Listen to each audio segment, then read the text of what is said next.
Welcome dear student, मयूर Nobel academy Barmer के YouTube online classes के platform पर आपका हार्दिक स्वागत एंड अभिनंदन। मैं अमृत लखारा, फिजिक्स लेक्चरर, आज आपके सामने क्लास 11वीं भौतिक विज्ञान से संबंधित कुछ अध्याय हैं, उनको लेकर चर्चा करेंगे। भौतिक विज्ञान की जब बात आती है तो हमें एक बात को ध्यान में रखना पड़ेगा कि भौतिक विज्ञान की एक शाखा है। जैसे 10th क्लास के अंदर आपने एक विज्ञान पढ़ी थी, उस विज्ञान के अंदर आपके पास रसायन विज्ञान के भी अध्याय थे, भौतिक विज्ञान के भी अध्याय थे और जीव विज्ञान के भी अध्याय उसमें ऐड थे।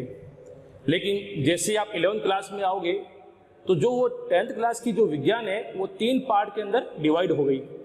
एक पार्ट उसका भौतिक विज्ञान, एक पार्ट आपका रसायन विज्ञान और एक पार्ट आपका जीव विज्ञान बन गया। तो उसी के अंतर्गत अपन बात करेंगे आज भौतिक विज्ञान की। तो ये विज्ञान की एक शाखा है। तो विज्ञान की वह शाखा जिसमें वस्तुओं के भौतिक गुणों का अध्ययन किया जाता है, भौतिक विज्ञान कहलाता है। अब बात ये आती है कि भौतिक गुण कौन कौन से। तो भौतिक गुण वे गुण जिनको मापा जा सके, जिनको मापा जा सके, जैसे लंबाई, चौड़ाई, ऊंचाई, मोटाई, द्रव्यमान, ताप, घनत्व, संवेग, आवेग, बल, कार्य, बलागुण, जड़त्वागुण, ये सभी क्या है? भौतिक गुण है जिनको अपन माप सकते हैं। लंबाई को आप माप सकते हो मीटर स्केल से, इंची टेप से या किसी फीते से। आप द्रव्यमान को माप सकते हो किसी तुला से या किसी तोलन से, और समय को आप घड़ी के माध्यम से माप सकते हो। तो कहने का मतलब है विज्ञान की वह शाखा जहां पर वस्तुओं के भौतिक गुणों का अध्ययन किया जाता है, भौतिक विज्ञान कहलाती है। तो परिभाषा एक बार लिख देते हैं। और एक बात का ध्यान रखना, यदि आपके पास कॉपी पेन हो तो उसे जो बोल रहा हूं, जो लिख रहा हूं, उसको साथ साथ आप नोट करते रहना, मतलब यही आपके आज नोट्स कहलाते हैं। तो विज्ञान की वह शाखा जिसमें वस्तुओं के भौतिक गुणों का अध्ययन किया जाता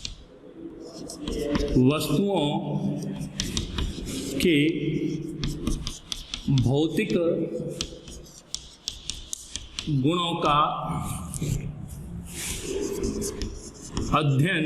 भौतिक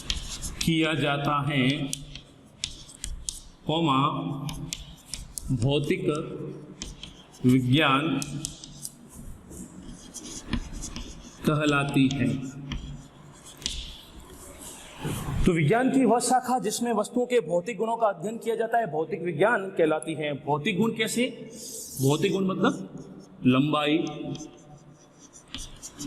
चौड़ाई, ताप, दाब, घनत्व आदि, इन सबको क्या बोलेंगे? भौतिक गुण, मतलब जिसका मापन किया जा सके। ठीक है, आगे अपन चलेंगे। पहला टॉपिक जो अपना है वो है भौतिक राशियां। भौतिक राशियां एक्चुअल में क्या हुआ था कि बहुत सालों पहले विज्ञान तो पढ़ाई जाती थी, ऐसे हमारे पास सबूत भी मिलते हैं, लेकिन उस समय की जो विज्ञान थी और जो आज की विज्ञान है ये ऐसी नहीं थी। कैसे? आजकल जो अपन विज्ञान पढ़ रहे हैं या कोई भी विज्ञान, भौतिक विज्ञान, रसायन विज्ञान, उन सब का अपन ने क्रमबद्ध अध्ययन किया है। मतलब आप 7th क्लास में होंगे तो फिक्स है कि ये टॉपिक 7th क्लास में आपको पढ़ने ही पड़ेंगे। चाहे आपका बोर्ड राजस्थान बोर्ड हो, चाहे आपका बोर्ड यूपी बोर्ड हो, चाहे आपका बोर्ड किसी भी अदर स्टेट का बोर्ड हो। इवन आपका सीबीएसई सिलेबस है तो भी 7th क्लास का सिलेबस लगभग क्या रखा जाता है? सेम रखा जाता है, ताकि ऐसा नहीं हो कि 7th क्लास का बच्चा जब किसी 8th क्लास में अदर स्टेट में जाएगा तो वो यहाँ पर कहेगा सर ये चीज़ें तो हमने पहले पढ़ ली, अब वापस कैसे पढ़े हम इसको, या जो चीज़ें हम पढ़ के आए वो चीज़ें यहाँ पर है ही नहीं, है ना। तो इस सब कंट्रोवर्सी से बचने के लिए गवर्नमेंट ने क्या किया कि जितनी भी क्लासें हैं 7, 8, 9, 10, 11, 12 उन सब के लिए एक मोटे तौर पे सिलेबस फिक्स किया है, ताकि हम विज्ञान है, चाहे वो भौतिक विज्ञान है, चाहे वो रसायन विज्ञान है, उन सबका क्या करें? क्रमबद्ध अध्ययन करें। ठीक है, तो पहले जब था तो ये था कि लोगों के लिए एक जगह से दूसरी जगह पर जाना आसान नहीं था, मतलब ट्रांसपोर्ट की व्यवस्था नहीं थी। लोग जो थे वो अपने सीमित क्षेत्र के अंदर सीमित थे, मतलब साउथ के अंदर लोग जो थे उनको इतना मौका नहीं मिल पाता कि वो नॉर्थ के अंदर जाए या वेस्ट के लोग वो ईस्ट में जाए। तो जहाँ पर लोग बस गए वहाँ पर उन्होंने अपनी कार्यशैली को बना दिया, अपने जीवन को उन्हीं के अनुकूल ढाल दिया। तो उनकी जो शिक्षा होती थी वो उन्हीं के अनुकूल, उन्हीं के समाज के अनुकूल होती थी। तो उनको क्या पढ़ना क्या नहीं पढ़ना, उस समय ऐसा नहीं था कि जो चीज़ें साउथ में पढ़ाई जाती है वही चीज़ें नॉर्थ में पढ़ाई जाएगी, या जो चीज़ें ईस्ट में पढ़ाई जाती है वही चीज़ें वेस्ट में पढ़ाई जाती थी। क्यों? क्योंकि इन किसी भी डायरेक्शन का उनके साथ लिंक नहीं था। लेकिन जब ट्रांसपोर्ट की व्यवस्था बनी, लोग यहाँ से वहाँ जाने लगे, तो लोगों को लगा कि भाई हम जो ये चीज़ पढ़ के वहाँ पर गए वहाँ पर वो चीज़ है ही नहीं, और वहाँ के लोगों को लगा कि नहीं ये चीज़ जो कुछ है इनके पास वो नई चीज़ें ये हमें भी पढ़नी चाहिए, और शिक्षा का वहाँ पर वापस से उन्नति होने लगी। तो उस समय के जो वैज्ञानिक थे उन्होंने स्विट्जरलैंड, जहाँ पर एक जगह है जिनेवा, वहाँ पर उन्होंने मीटिंग की और मीटिंग में ये कहा कि अपन ऐसा करेंगे, जितनी भी ये साइंस है उसको एक क्रमबद्ध तरीके में बांटेंगे, ताकि कोई भी बच्चा, कोई भी स्टूडेंट, कोई भी विद्यार्थी जब विज्ञान को पढ़ना चाहे या जब भौतिक विज्ञान को पढ़ना चाहे तो पहले इसको कौन सा टॉपिक पढ़ना है। अब वो बच्चा चाहे वो इंडिया में हो, चाहे वो बच्चा अमेरिका में हो, चाहे वो बच्चा वो किसी भी देश में हो, किसी भी जगह पर हो, किसी भी राज्य में हो, यदि वो 6 क्लास में, यदि वो 8 क्लास में, यदि वो 10 क्लास में, तो वो वही चीज़ें पढ़ेंगे जो बाकी के अदर स्टेट, अदर कंट्री के अंदर बच्चे 6 क्लास में पढ़ रहे हैं। तो फिजिक्स पर अपन आते हैं, तो वहाँ कर वैज्ञानिकों ने भी ये कहा कि यदि किसी को फिजिक्स पढ़नी है और स्टार्ट से पढ़नी है तो उनको सबसे पहले पढ़ना पड़ेगा भौतिक राशियाँ। पहला टॉपिक फिजिक्स का भौतिक राशियाँ। अब आप फिजिक्स कहीं से भी पढ़ो, 11th क्लास कहीं से भी पढ़ो, चाहे आपका वो राजस्थान बोर्ड हो, चाहे आपका वो यूपी बोर्ड हो, चाहे वो आपका अदर कोई भी बोर्ड हो, कोई भी कंट्री भी हो इवन, तो वहां पर सबसे पहले आपको पढ़ाई जाएगी भौतिक राशियां। इंग्लिश में इसे कहा जाता है फिजिकल क्वांटिटीज। फिजिकल क्वांटिटीज, भौतिक राशियां किसे कहते हैं? तो वे राशियां जिनका मापन किया जा सके, वे राशियां जिनका मापन किया जा सके भौतिक राशियां कहलाती है। और ये जो राशियां होती है ये फिजिक्स के सभी नियमों की पालना करती है। मतलब आपके पास फिजिक्स के कोई भी नियम है, वो नियम आप इन राशियों के ऊपर लागू करोगे तो ये राशियां हैं, उन नियमों को एक्सेप्ट करनी चाहिए। ऐसा नहीं कि नहीं सर ये भौतिक राशियां, इनका मापन तो किया जा सकता है लेकिन ये फिजिक्स के किसी भी गुणों का या किसी भी नियमों का पालन नहीं करेगी, तो ये भौतिक राशियां नहीं कहलाती है। जैसे इसकी परिभाषा लिख देते हैं भौतिक राशियों की, साथ साथ कॉपी पेन नोट्स है आपके पास, है ना, तो उसको लिखते जाओ। भौतिक राशियां,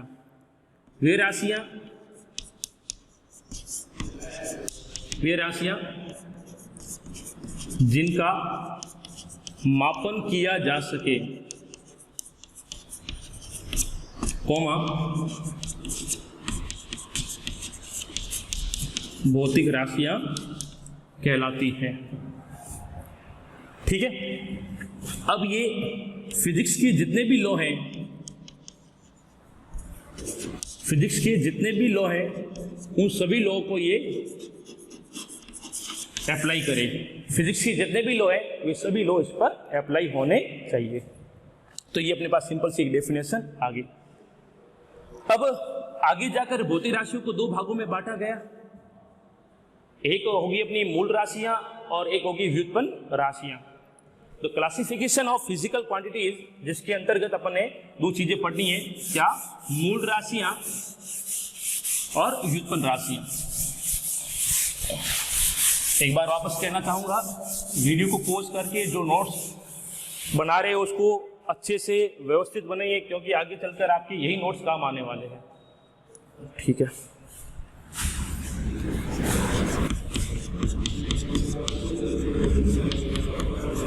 भौतिक राशियां। अब हमने ये कह दिया कि भौतिक राशियां 2 टाइप की होती है।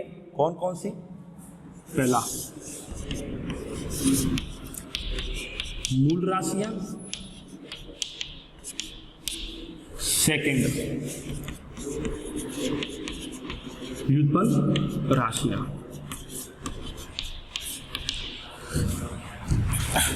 इंग्लिश में से कहा जाता है फंडामेंटल या बेसिक क्वांटिटीज और इसको कहा जाता है डेराइव्ड क्वांटिटीज।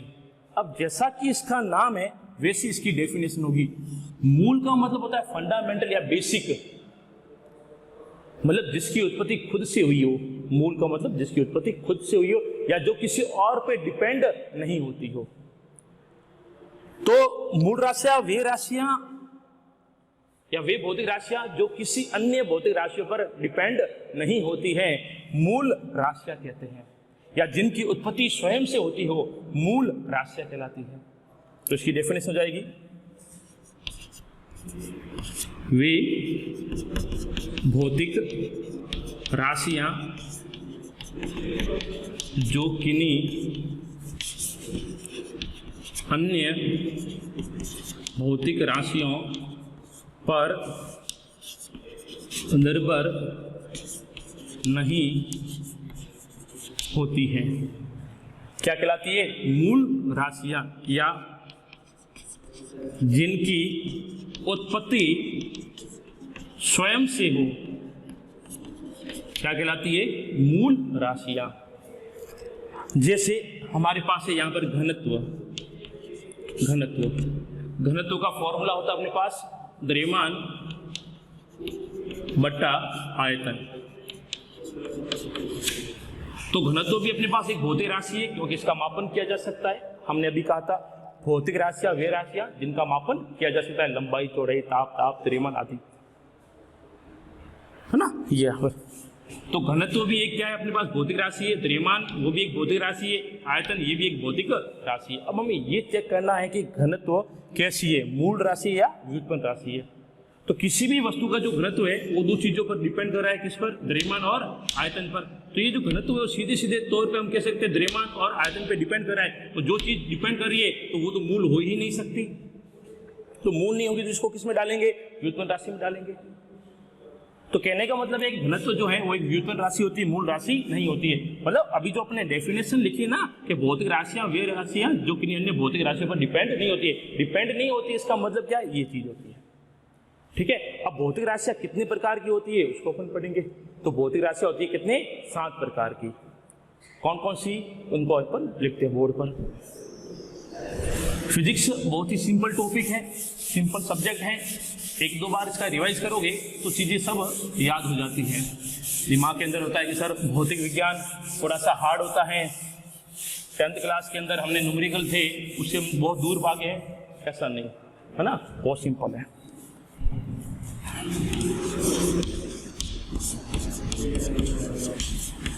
मूल राशियां कितनी होती है? 7 प्रकार की होती है। पहली है लंबाई। लंबाई अपने पास क्या होती है? एक मूल राशि होती है। कैसे? आप लंबाई को लंबाई में ही लिख सकते हो, आप लंबाई को किसी और राशि में नहीं लिख सकते। आप बाजार जाओ, बाजार जाके बोलो कि भैया मुझे 2 मीटर लंबा कपड़ा चाहिए, वो दे देगा।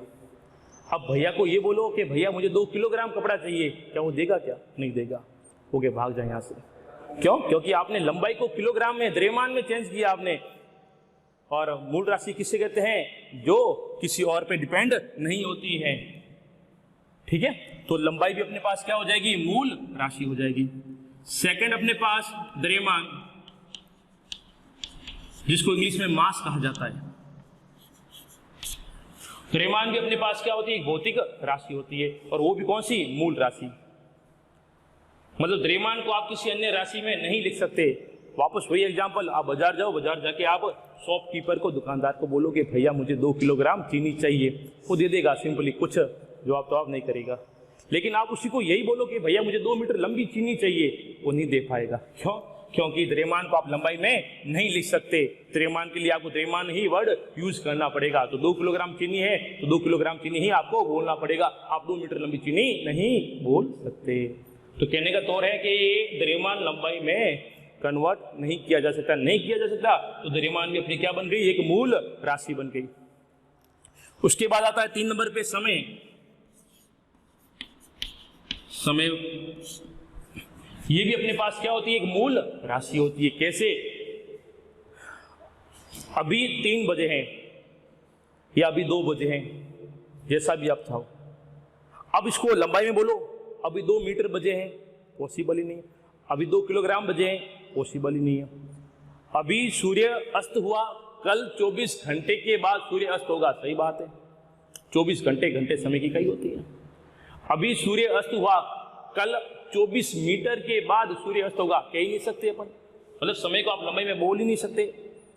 अभी सूर्य अस्त हुआ, कल 24 किलोग्राम के बाद सूर्य अस्त होगा, कह ही नहीं सकते इसमें। तो कहने का मतलब ये है कि समय को समय में ही बोला जा सकता है, समय को लंबाई या द्रव्यमान में कहा नहीं जा सकता। तो समय भी अपनी क्या होगी, एक मूल राशि होगी। 4 और बाकी है, उसको लिखते हैं आज के इस टॉपिक में। 4, ताप, जिसको टेम्परेचर कहा जाता है। तो ताप भी अपने पास क्या होती है, एक मूल राशि होती है। कैसे? आज का तापमान 20 डिग्री सेल्सियस है, आज का तापमान 20 डिग्री सेल्सियस है। तो तापमान को आप तापमान नहीं बोल सकते, आप ये नहीं कह सकते कि आज का तापमान 20 या 20 मीटर है, हो ही नहीं सकता। आज का तापमान 20 किलोग्राम है, हो ही नहीं सकता। आज का तापमान 3 घंटे या 20 घंटे, कह ही नहीं सकते आप यहां पर। तो कहने का मतलब ये है कि ताप को आप ताप में ही बोल सकते हो, ताप को न तो आप लंबाई में बोल सकते, न आप द्रव्यमान में, न आप समय में बोल सकते। तो ताप भी क्या होगी, एक फंडामेंटल क्वांटिटी होगी या मूल राशि होगी अपने पास। उसके बाद 5 नंबर पे आती है विद्युत धारा। धारा जिसको अपने करंट भी कहा है यहाँ पर, विद्युत धारा भी अपने पास एक मूल राशि होती है। कैसे? इस परिपथ में ये जो सर्किट है, इसमें बहने वाली जो धारा है वो 5 एम्पियर है, सही बात है, कोई दिक्कत नहीं है, एम्पियर धारा की इकाई होती है। हम ये नहीं कह सकते कि इस परिपथ में बहने वाली धारा 2 मीटर लंबी है, इस परिपथ में बहने वाली धारा 2 किलोग्राम है, इस परिपथ में बहने वाली धारा 2 घंटे है, इस परिपथ में बहने वाली धारा 5 डिग्री सेल्सियस है। नहीं, धारा को आप इन चारों में किसी में भी व्यक्त नहीं कर सकते। करते हो तो मुझे बताना, नहीं कर सकते। धारा के लिए अपन को धारा ही बोलनी पड़ेगी, जो कि इसकी इकाई है एम्पियर, उसी में। उसके बाद 6 नंबर, पदार्थ की मात्रा। आपने देखा होगा जब भी केमिस्ट्री के अंदर 10th क्लास के अंदर आपने सोडियम, कैल्शियम, बहुत से ऐसे कंपोनेंट है, बहुत से ऐसे यौगिक थे जो आपने पढ़े थे। आपने हमेशा कहा कि सोडियम कितना है, 2 मोल सोडियम लिया हमने, 3 मोल सोडियम लिया, 2 मोल कैल्शियम लिया। आपने हमेशा जो पदार्थ है उसकी क्वांटिटी को मोल के अंदर लिखा। आपने कभी ये नहीं कहा कि हमने 2 किलोग्राम सोडियम लिया, हमने 2 मीटर लंबा सोडियम लिया, हमने 2 घंटे सोडियम लिया, हमने 2 डिग्री सेल्सियस सोडियम लिया। नहीं, आप जितने भी पदार्थ हैं उनकी जो क्वांटिटी है, मात्रा है, उसको आपने हमेशा किस में लिखा है, मोल में लिखा है। तो ये भी अपने पास क्या होगी, एक मूल राशि होगी। और लास्ट में आता है अपने पास 7 नंबर, प्रदीपन तीव्रता। प्रदीपन तीव्रता ये भी अपने पास क्या हो जाएगी, एक मूल राशि हो जाएगी। ल्यूमिनस इंटेंसिटी इसको इंग्लिश में कहा जाता है, amount of substance, current, temperature, time, mass and length. अब इन 7 के अलावा जितनी भी भौतिक राशियां बची है वे सब किस में चली जाएगी, व्युत्पन्न राशियों में चली जाएगी।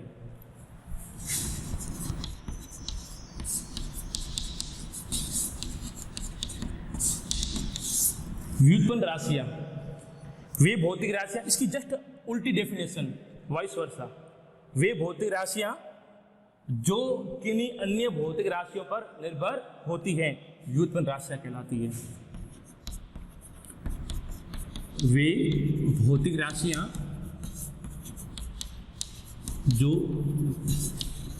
किन्हीं अन्य भौतिक राशियों पर निर्भर होती है, क्या कहलाती है, व्युत्पन्न राशियां कहलाती है। या जिनकी उत्पत्ति स्वयं से नहीं होती है, किन्हीं अन्य भौतिक राशियों से होती है, व्युत्पन्न राशियां कहलाती है। ठीक है, कौन कौन सी होती है, क्षेत्रफल, ये एक व्युत्पन्न राशि है। कैसे? क्योंकि यदि आपने इसका फॉर्मूला देखा तो वो बन गया लंबाई गुणा चौड़ाई। मतलब यदि आपने किसी वस्तु की लंबाई को बढ़ा दिया तो उसका क्षेत्रफल भी चेंज होगा। मतलब जो क्षेत्रफल है वो लंबाई के ऊपर डिपेंड है, और जो डिपेंड होता है वो व्युत्पन्न राशि कहलाती है। तो क्षेत्रफल अपना क्या हो जाएगा, व्युत्पन्न राशि के भाग में चला जाएगा। उसके बाद आयतन, आयतन भी क्या होता है, लंबाई गुणा चौड़ाई गुणा ऊंचाई। आपने किसी वस्तु की लंबाई, चौड़ाई या ऊंचाई या तीनों में या दोनों में किसी एक में भी आपने चेंज किया तो उसका आयतन भी, उसका वॉल्यूम भी क्या हो जाता है, चेंज हो जाता है। तो ये भी क्या हो गई, एक व्युत्पन्न राशि, क्योंकि ये इन तीनों पर डिपेंड कर रही है। उसके बाद अपन और बोले बल F = ma, बहुत ही फेमस, द्रव्यमान इंटू त्वरण।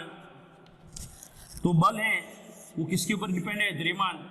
एक अपने पास 50 किलो की बोरी है, एक अपने पास 100 किलो की बोरी है, दोनों को किसका नहीं है, किस पर बल अधिक लगेगा, 100 किलो की बोरी पर। क्यों? क्योंकि इसका द्रव्यमान अधिक है। तो कहने का मतलब हुआ कि बल किसके ऊपर डिपेंड है, द्रव्यमान और त्वरण के ऊपर भी। तो कहने का मतलब इसके अलावा मतलब बहुत सी ऐसे एग्जांपल है, अपन यहाँ लिख नहीं सकते अभी। तो वे सभी भौतिक राशियां जो किसी न किसी अन्य भौतिक राशियों पर डिपेंड होती है, वे सभी क्या कहलाती है, मूल राशियां कहलाती है। अब इतना सब कुछ हो गया। जो वैज्ञानिक थे जिनेवा के अंदर, स्विट्जरलैंड के अंदर, बहुत ही अच्छी जगह है, उन्होंने कहा कि अपने क्लासिफिकेशन कर लिया, फिजिकल क्वांटिटी का हमने वर्गीकरण कर लिया, भौतिक राशियों का, मूल राशियां और व्युत्पन्न राशियां। और उन्होंने ये भी कहा कि इन सातों के अलावा कोई भी अपने पास मूल राशियां नहीं है। सब लोग चले गए। फिर 2-3 साल के बाद जब वापस मीटिंग हुई तो उनमें से जो वैज्ञानिक थे उन्होंने कहा कि इन सातों के अलावा कोई और नई मूल राशि आपको मिली है क्या? तो 2 वैज्ञानिक जो थे वो खड़े हुए कि साहब हमें मिली है 2। कि कौन कौन सी? तो उन्होंने कहा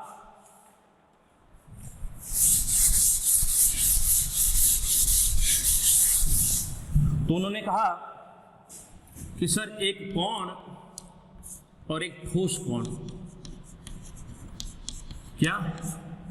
कोण और ठोस कोण, ये दोनों ही क्या होती है अपने पास, मूल राशियां होती है। कि कैसे होती है?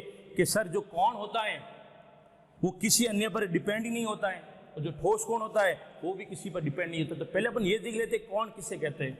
तो किसी समतल पर 2 रेखाओं के मध्य बनने वाला झुकाव, 2 रेखाओं के मध्य बनने वाला जो झुकाव होता है, उस झुकाव को कोण कहा जाता है। कोण हमेशा प्लेन में, समतल में बनेगा, लाइन खींचकर। जबकि ठोस कोण क्या होता है? ठोस कोण बनता है किसमें? 3D में। कहाँ देखा होगा? हमने आइसक्रीम खाई होगी, उसमें भी सॉफ्टी खाई होगी। सॉफ्टी का आकार कैसा होता है? शंकु के जैसा होता है, शंकु। तो किसी शंकु के अंदर जो कोण बनता है वो कोण होगा ठोस कोण, क्योंकि इसमें लंबाई, चौड़ाई और गहराई भी होती है। तो ठोस कोण, शंकु में बनने वाला जो कोण होगा उसको बोलेंगे ठोस कोण, और किसी समतल में 2 रेखाओं के मध्य झुकाव जो होगा उसको बोलेंगे सिंपल सा कोण। तो उन्होंने कहा साहब ये कोण और ठोस कोण दोनों ही क्या होते हैं? मूल राशियां कहलाती हैं। तो उन्होंने काफी विचार किया और बाद में पता चल गया कि हाँ भाई, कोण और ठोस कोण दोनों ही क्या है? मूल राशियां। लेकिन अब इनको मूल राशियों में कैसे लिया जाए? क्योंकि 4 साल हो गए थे, 5 साल हो गए, काफी समय बीत गया, लोगों ने पढ़ भी लिया था कि मूल राशियां कितनी है, 7 है, 7 है, 7 है, लोग पढ़ के चले भी गए। अब बाद में ये समिति, ये जो कमेटी है वो ये कहे कि नहीं अब 7 नहीं होती है, 7 + 2 9 हो गई है, तो सब कुछ चेंज करना पड़ेगा वापस। वैज्ञानिक थे, दिमाग लगाया उन्होंने कहा कि हाँ आपकी बात सही है, ये क्या अपने पास मूल राशियां, लेकिन इनको मूल राशियां नहीं कहेंगे, इनको कुछ और नाम दिया। और क्या नाम दिया? पूरक राशियां। क्या दिया? पूरक राशियां, सप्लीमेंट्री क्वांटिटीज। सप्लीमेंट्री वर्ड सुना होगा, और नहीं करे भगवान किसी का है। सप्लीमेंट्री का मतलब होता है क्या? कि जैसे किसी बच्चे ने 10th क्लास का एग्जाम दिया और किसी कारणवश उसके नंबर कम आ गए, जितने आने चाहिए थे, तो गवर्नमेंट की ओर से उसको क्या मिलती है? सप्लीमेंट्री मिलती है। सप्लीमेंट्री का मतलब ये नहीं है कि वो बच्चा फेल हो गया। सप्लीमेंट्री का मतलब ये होता है कि उसके पास एक और चांस है अगली कक्षा में जाने के लिए। और वो एग्जाम दिया उसने सप्लीमेंट्री का एग्जाम दिया, पास हो गया, वो आपके साथ नेक्स्ट क्लास में आ गया। लेकिन जब वो नेक्स्ट क्लास में आया तो आप तो सीधे पास हुए विद्यार्थी होंगे, लेकिन वो बच्चा क्या कहलाएगा? सप्लीमेंट्री वाला बच्चा कहलाएगा। किसी कारणवश 1 महीने 2 महीने के बाद वो बच्चा जब नहीं आया क्लास में और अध्यापक ने पूछा कि कौन आज एब्सेंट है, तो सभी बच्चे बोलते सर वो सप्लीमेंट्री वाला बच्चा नहीं है, जबकि वो पास हुआ वो बच्चा है, लेकिन उसका एक नाम पड़ गया, क्या? सप्लीमेंट्री। क्यों? क्योंकि उसके पीछे की बड़ी कहानी थी उसकी। वो पढ़ नहीं पाया, नंबर कम आए, वापस एग्जाम दिया। तो ठीक, इनका भी नाम क्या दिया गया? पूरक राशियां। क्यों? क्योंकि वे भौतिक राशियां जिन्हें बाद में खोजा गया, और वो है तो मूल राशियां, लेकिन इन्हें बाद में खोजा गया, इसलिए इनको क्या बोलेंगे? पूरक राशियां बोलेंगे। तो वे मूल राशियां जिन्हें बाद में खोजा गया इन्हें क्या बोलेंगे? पूरक राशियां। तो एक और भाग बना दिया इसका, क्या? पूरक राशियों का। कितनी होती है? 2 होती है, कौण और ठोस कोण। तो आज के इस अध्याय में और अध्याय के इस टॉपिक में इतना ही। फिर कल आपके सामने आते हैं नए टॉपिक के साथ। धन्यवाद।